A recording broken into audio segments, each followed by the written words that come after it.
bonjour, je vous retrouve aujourd'hui donc pour un nouveau point lecture. Alors je n'ai que 4 petites lectures à vous présenter.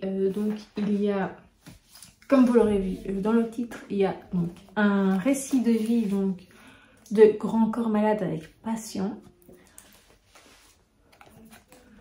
Agatha Christie donc avec les 4. Et alors j'ai également une bande dessinée jeunesse et un livre jeunesse en anglais à vous présenter un peu plus tard dans cette vidéo. Alors on va commencer avec Grand corps malade et patient. Donc c'est un témoignage donc, qui nous parle de ce qui lui est arrivé quand il avait 20 ans, oui c'est ça, ou un peu avant ses 20 ans, non c'est 20 ans. Quand il a malheureusement eu son accident qui a fait qu'il s'est retrouvé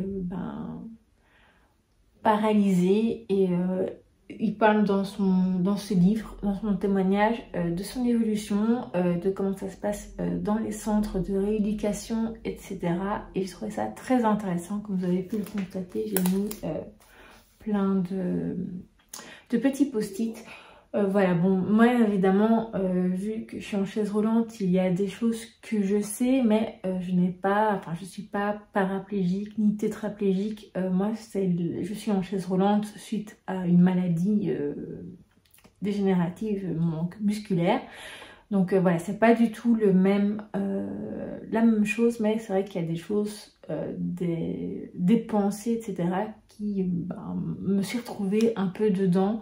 Et surtout, j'ai appris des choses sur des autres handicaps que je ne connaissais pas, et je trouvais ça très intéressant. Alors ensuite, j'ai lu les 4 donc, de Agatha Christie. Donc c'est un titre qui a été choisi donc par Magdalena donc, de Trip L2 Mag donc, pour le challenge Read Christie donc pour cette nouvelle année. Moi j'ai bien aimé, je ne connaissais pas du tout ce titre là, vu que c'est pas un des titres que je connais le plus d'Agatha Christie. Donc on y suit, donc là il y a Hercule Poirot dedans, mais c'est pas du tout un Hercule Poirot comme d'habitude qui est assez bien structuré, etc. Là c'était un peu décousu. Ça faisait un peu Hercule Poirot à la sauce espionnage. Voilà, j'ai bien aimé, j'ai trouvé ça très intéressant. Il fait moins de 200 pages, je crois qu'il fait 188 pages de mémoire. Et j'ai vraiment beaucoup aimé.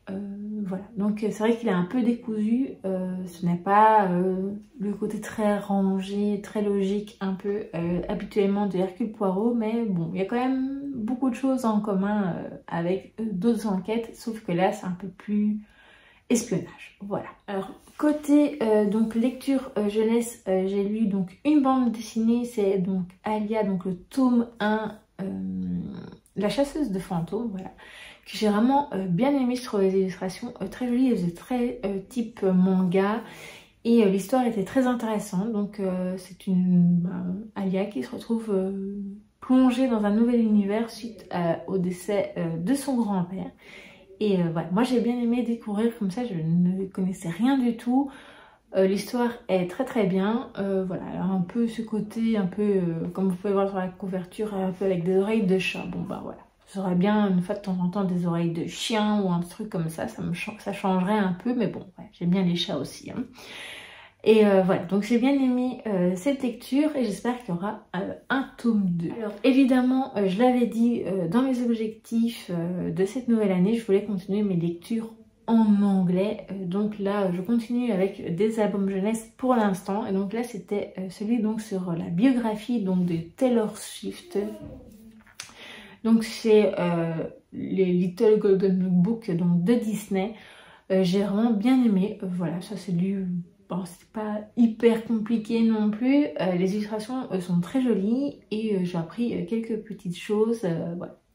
Ça plaira certainement aux fans et aux plus jeunes fans surtout de Taylor Swift. Alors avant de terminer, je voulais vite vous parler donc de ma lecture encore en cours actuellement. C'est donc Ivy White, donc le 3e tome, SOS Fantôme en détresse de Helen Harper.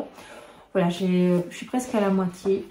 Donc voilà, je terminerai à mon avis début, assez vite encore cette semaine à mon avis. Et voilà, ce sera dans un prochain point lecture. Voilà donc pour ce petit point lecture, vu qu'il n'y avait pas énormément, j'ai pas lu énormément depuis que je vous ai fait proposer le premier point lecture.